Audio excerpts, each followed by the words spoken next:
Today we're going to cover the parts of the microscope.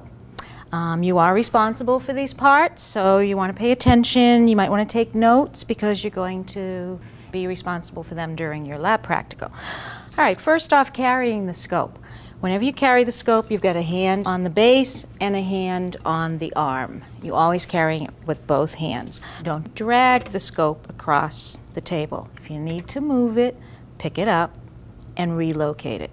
Parts of the scope, we're going to start at the bottom. Here we have the base.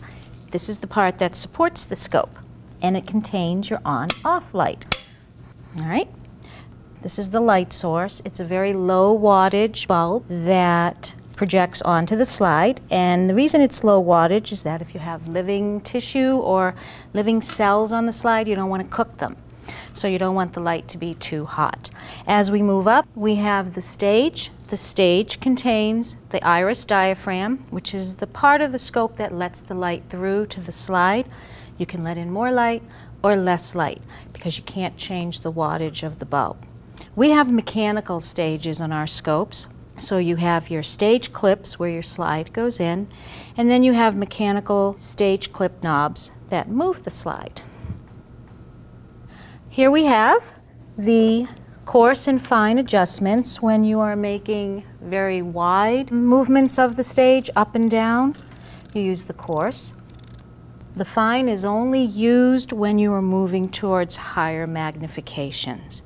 All right. Next, we have the objectives. These are your magnifying lenses. Okay, so we had scanning, and then we have low, and then we have highest. When you're on high and highest, again, you only use the fine adjustment to focus on your specimen. This is called the rotating nose piece. When you start with your scope and end with your scope, you always put it on scanning objective. Never put the scope away having the highest objectives in place.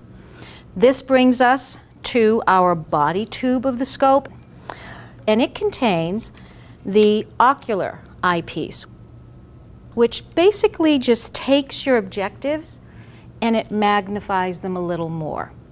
When you look through the scope, you'll see an arrow that allows you to, when you're pointing at something, instead of saying, yeah, it's over to the right a little, up, nope, a little bottom, you can just say the pointer's on it. And that's our scope.